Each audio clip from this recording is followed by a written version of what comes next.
শবে বরাতে মূলত কি কি আমল আছে? শবে বরাতে কি কি আমল আছে ভাই? শবে বরাত উপলক্ষে ওই রাতে করার জন্য হাদিসে আলাদা করে এই আমল, এই নামাজ, এত সূরা, এতবার, এরকম কোনো কথা কোনো বিশুদ্ধ হাদিস দ্বারা প্রমাণিত না। কিন্তু আমরা অনেকে মনে করি শবে বরাতের নামাজ এত রাকাত, প্রথম রাকাতে অমুক সূরা এতবার, দ্বিতীয় রাকাতে তমুক সূরা অতবার, এরকম একটা গদবাদা সিস্টেম আমরা অনেকে বানাই নিছি না? এগুলোর কথা কোনো হাদিস দ্বারা কিন্তু প্রমাণিত না। হাদিসের নামে, ইসলামের নাম মন গড়া কিছু করলে সেটা কিন্তু জায়েজ হবে না। তাহলে আমি কি করতে পারি? মধ্য শাবানের রাত, যেটাকে আমরা শবে বরাত বলি, এই রাতে আল্লাহ তাআলা বান্দাদেরকে সাধারণ ক্ষমা ঘোষণা করেন। এই রাতের একেবারে কোনো মর্যাদা নাই, ব্যাপারটা সেরকম না।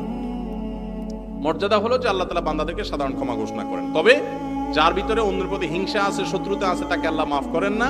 আর যে শিরকে লিপ্ত, আল্লাহ তাকে মাফ করেন না। আপনি মাজারে সিজদা করেন আর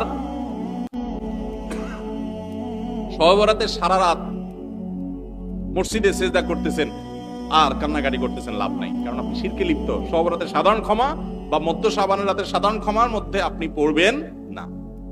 এই জন্য শবে বরাতে আল্লাহ তাআলা সাধারণ ক্ষমা যদি আপনি পেতে চান, তাহলে আপনার কি করতে হবে?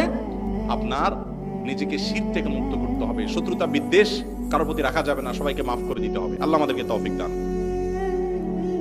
শবে বরাত নিয়ে আমাদের মধ্যে ভুল ধারণা আছে, এমনকি 12 রাকাত নামাজ পড়ার নিয়ম আছে, কেমন সঠিক কিনা?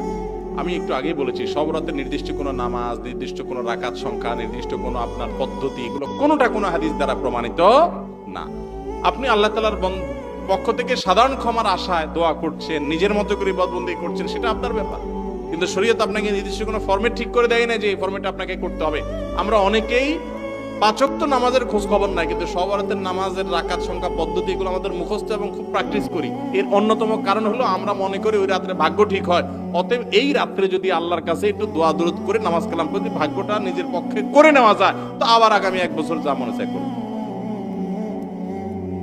বাংলাদেশের সবচেয়ে বেশি মানুষ মসজিদে আসে কোন রাতে?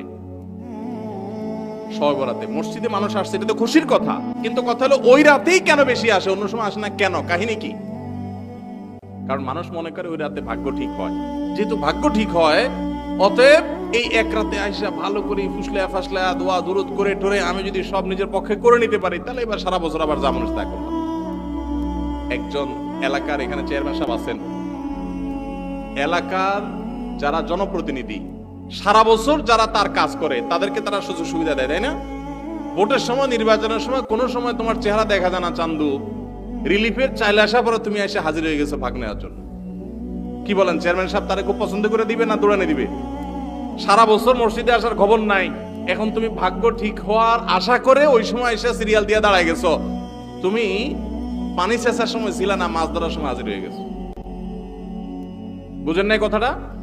এই জন্য নামাজ কি শুধু শবে বরাতে পড়ার জিনিস না, সারা বছর পড়ার জিনিস।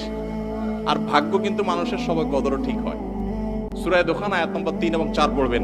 আল্লাহ সুবহানাহু ওয়া তাআলা বলেছেন, ইন্না আনজালনাহু ফি লাইলাতিন মুবারাকা ইন্না কুন্না মুনজিলিন ফিহা ইউফরাকু কুল্লু আমরিন হাকিম। ওই যে রাতে কোরআন নাযিল হয়েছে সেটা লাইলাতুল কদর, সে রাতে সমস্ত গুরুত্বপূর্ণ বিষয়গুলো ধার্য হয়ে থাকে। আল্লাহ আমাদের বুঝার তৌফিক দান করুন।